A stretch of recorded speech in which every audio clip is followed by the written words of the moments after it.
tonight, why did God honor the covenant with the Gibeonites, but not the intermarriages with pagans in Ezra and Nehemiah?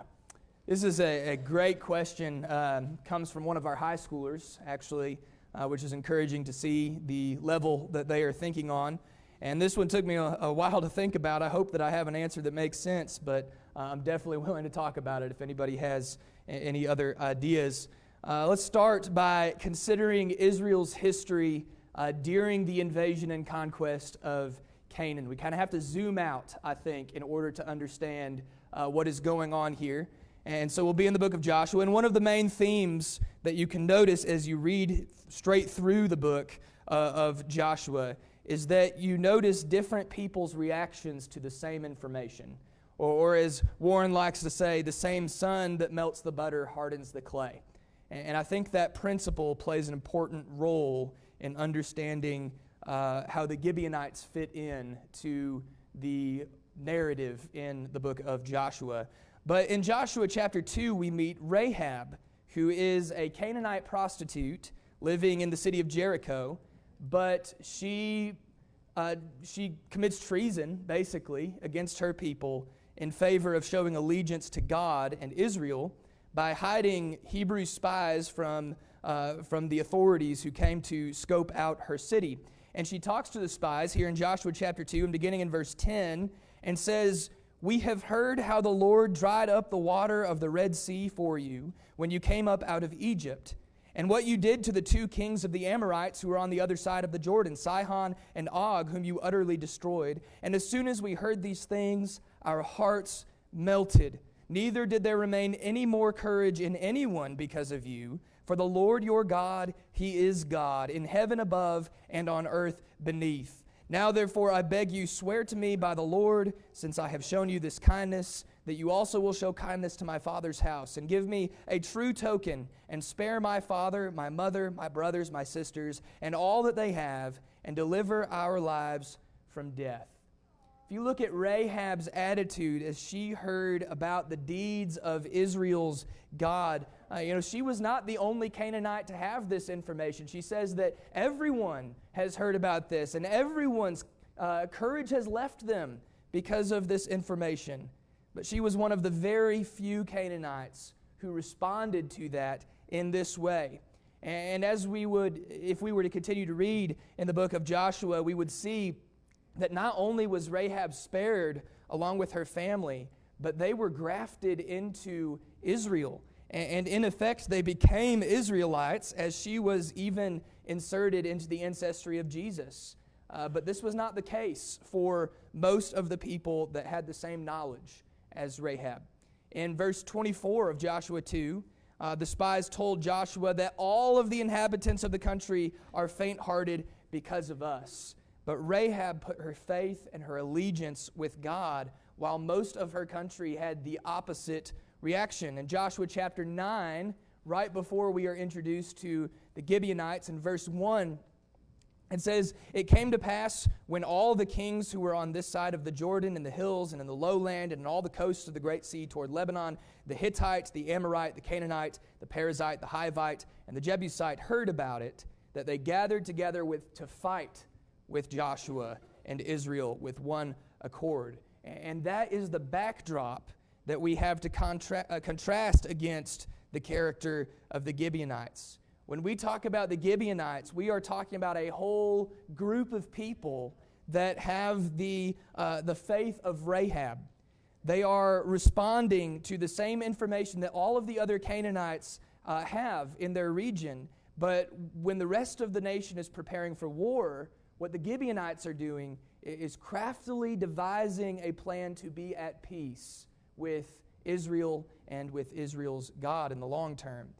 So whatever else we can say about the Gibeonites, we can say that they are a people who have at least the beginnings of a proper response to the fear of the Lord. And so in verse 3 of Joshua 9, when the inhabitants of Gibeon heard what Joshua had done to Jericho and Ai, they worked craftily, and they went and pretended to be ambassadors. And they took old sacks on their donkeys and old wineskins torn and mended, old and patched sandals on their feet, old garments on themselves, and all the bread of their provision was dry and moldy. And they came to Joshua to the camp at Gilgal and said to him and to the men of Israel, "We have come from a far-off country. Now, therefore, make a covenant with us."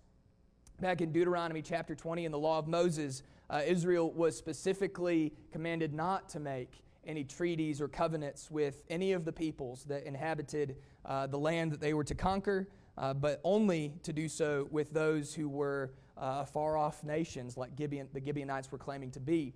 Drop down to verses 9 and 10, and Gibeon gives the same reasoning that Rahab had as to why they wanted to be allied with Israel rather than their own people. They had heard what God had done to Egypt and the Amorites, and the fear of God provoked them to want to be on His side, while it provoked the rest of their people to want to fight against Him. And so Joshua and Israel, they are deceived by the Gibeonites claiming to be from this far-off country, and they cut a covenant with them, it says in verse 14, without asking counsel from the Lord.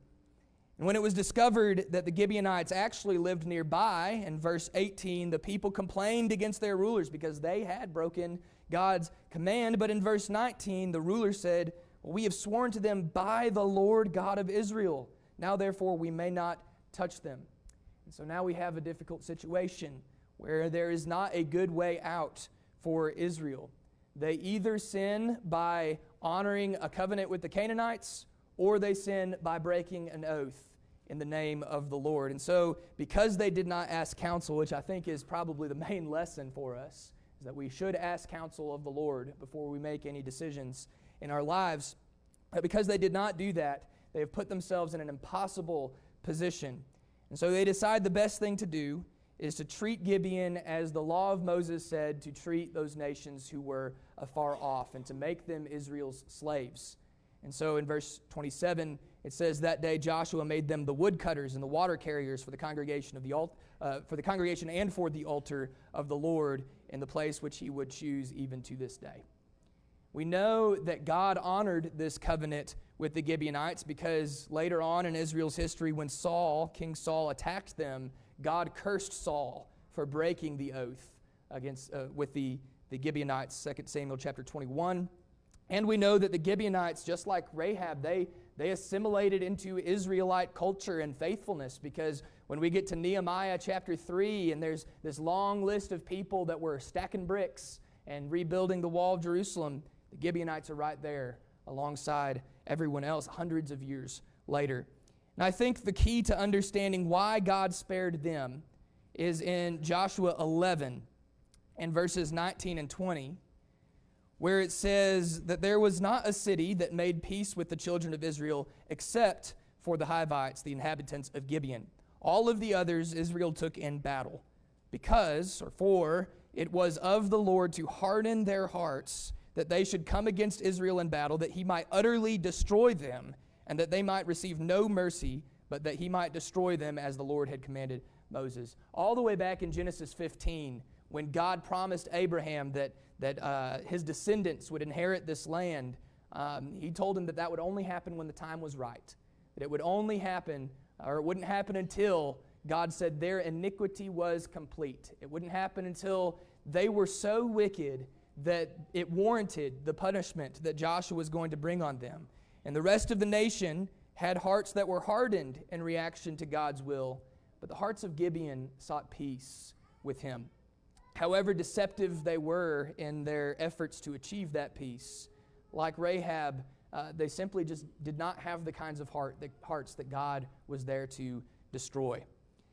Now let's just briefly look, we won't spend as much time on it, but in Ezra chapter 10, we'll look at the intermarriages during the times of Ezra and Nehemiah. These two accounts are happening at around the same time period. I think we should be able to see that.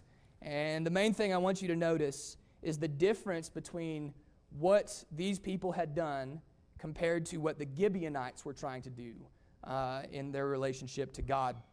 In Ezra chapter 10 and verses 2 and 3, it says that Shechaniah, the son of Jehiel, one of the sons of Elam, spoke up and said to Ezra, "We have trespassed against our God, and we have taken pagan wives from the people of the land. Yet now there is hope in Israel in spite of this. Now therefore, let us make a covenant with our God to put away these wives and those who have been born to them, according to the advice of my master and of those who tremble at the commandment of our God, and let it be done according to the law. And then there's this whole process during which Ezra oversaw the questioning of the people and explaining the issues that were going on. And then drop down to verse 19, and it says, even the sons of the priests gave their promise that they would put away their wives, and being guilty, even the sons of the priests being guilty, they presented a ram of the flock as their trespass offering. And then there's a long list of all of the sons of the priests that had sinned in this way. In Nehemiah chapter 13, the problem is illustrated even farther. In verse 23 through 30, Nehemiah says, in those days I also saw Jews who had married the women of Ashdod, Ammon, and Moab, and half of their children spoke the language of Ashdod and could not even speak the language of Judah, but spoke according to the language of one or the other people. And so I contended with them, and I cursed them, and I struck some of them, and I pulled out their hair, and I made them swear by God, saying, you shall not give your daughters as wives to their sons, nor take their daughters for your sons or yourselves. Did not Solomon, king of Israel, sin by doing these things? Yet many nations, there was no king like him who was beloved of his God, and God made him king over all of Israel. Nevertheless, pagan women caused even him to sin. Should we then hear of you doing all this great evil, transgressing against your God by marrying pagan women? You see the results of the intermarriages with the pagans?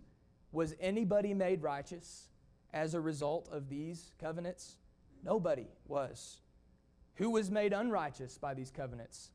Pretty much everybody was.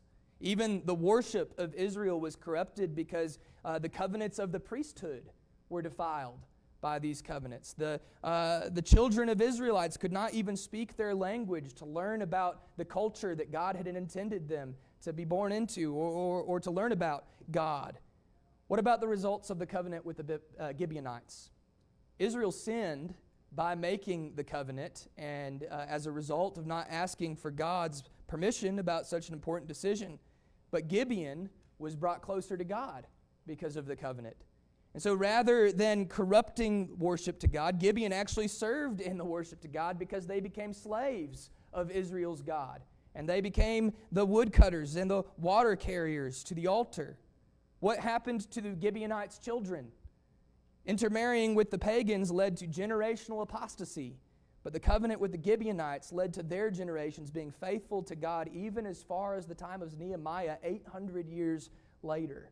So the covenant of marriage with the pagans resulted in Israel losing their holiness. But the covenant with the Gibeonites resulted in the holiness of the Gibeonites. And I think that that is the difference. I hope that that makes sense. It's a good question, hard question.